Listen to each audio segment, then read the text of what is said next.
So welcome everybody to the Monday evening masterclass. Our talk tonight is still talking about the Ayurvedic Fall cleanse. Last week we talked about the first stage, and the week before we talked about why you even do an Ayurvedic cleanse. And I'm going to go ahead and put those links in the YouTube channel. So if you want to watch this again, or if you want to review the why you even do it in the first place and what the first stage is, I will add those links to this YouTube video. But we're talking about, I'm going to just rehash a little bit of the first stage. First stage is focused on digestion. In other words, we've got to fix any digestive imbalances. And one of the things that is interesting is if we grow up in the West, we don't even realize what digestive imbalances are. We often think, oh, that's just how I am. I always fart, or I always burp, or I always have gas, or, I always, have indigestion. Those are all digestive imbalances. Or I always skip meals. I've been doing it since high school. I get that one a lot, where people just stopped eating breakfast and they haven't had breakfast for 25 years. And that may seem like it's working for you, but what starts to happen is we start to have digestive imbalances that will show up, and those lead to other issues. So the first stage is making sure that we fix and remedy and balance all those digestive issues that might be occurring. And they're different for each person. Remember, a Vata person is going to have completely different digestive issues compared to a Pitta and a Kapha person, different constitutions. Okay, so that's the first stage. It's all about digestion and adjusting your diet as well. And also making sure you're eating just 3 meals a day, and we are not snacking during that phase, because we're really trying to help digestion get strong. No snacking. And then you eliminate all of what they call known toxins. I'm just going to rehash the known toxins. Obviously, processed food. No processed food, nothing in a package. No sugar. You got to cut back on salt. You got to no alcohol or drugs, obviously. No caffeine. You might have to wean off in order to do that, because I don't want you to get sick. No dairy, no gluten. Anything that is going to clog up our channels. You got to get it out of the diet. You got to simplify everything, and that might include meat. All right. Second stage is what we call the oleation stage. And this is partly why the first stage is important. You've got to have strong enough digestion in order to do the second stage.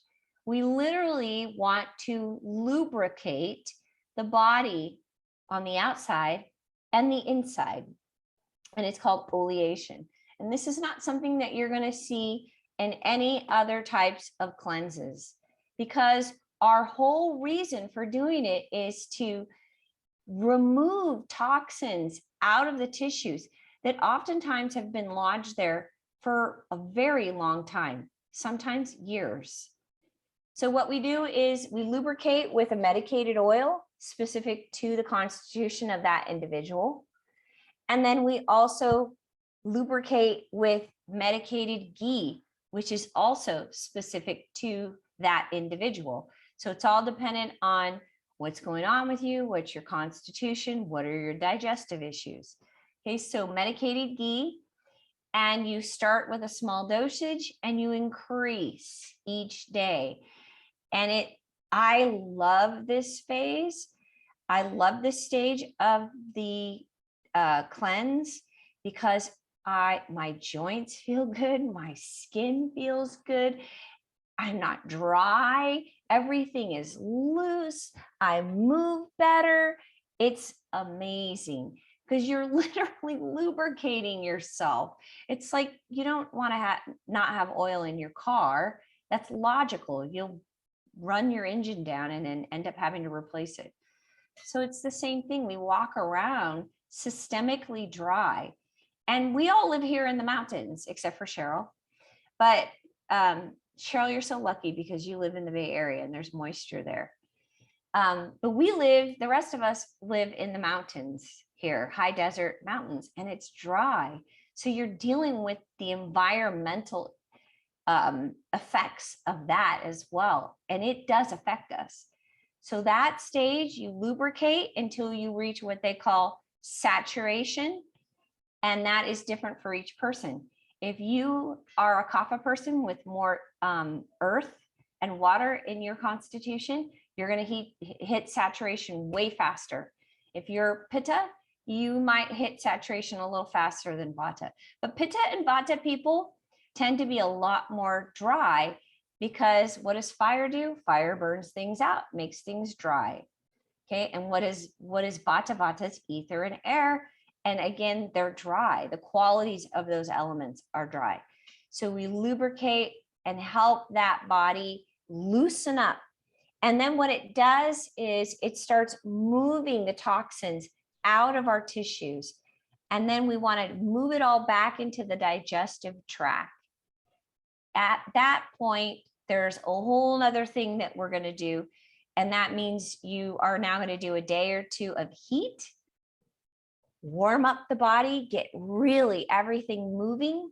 And that's called svedana. And then once you do heat, then I give you herbs specific to your constitution and you purge.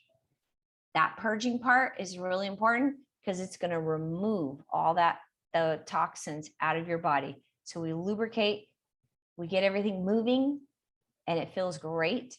And then we increase the heat in the body and stimulate it. So now everything starts moving. And then we take herbs that help us remove it out of the body. Okay. Okay, that is the next stage. I know for a lot of us, it doesn't sound great, but I'm telling you, if you talk to people who've done it, you feel so light, so good, so clean afterwards. It's a really amazing feeling. Okay, so next week we'll talk about the next stage, which is the best, because it's rejuvenation. But for now, we've talked about these other stages and why they're important. They're important because we're not just changing the body physically, removing those toxins, you guys, purging them out. It's going to help us change mentally, physically, and emotionally. We did a whole talk on samskaras and impressions that affect us and make us behave and move through the world in a certain way. Cleanses kind of help us clean some of the samskaras out so that you now can look at things differently. All right. If you have questions, reach out to me. It is an involved process. I really recommend that you do it one-on-one with me, but you could definitely try to do it on your own and just communicate with me once a week. But it's a really fantastic process. Whenever you guys are ready to do it, I would recommend definitely in the spring too. Okay.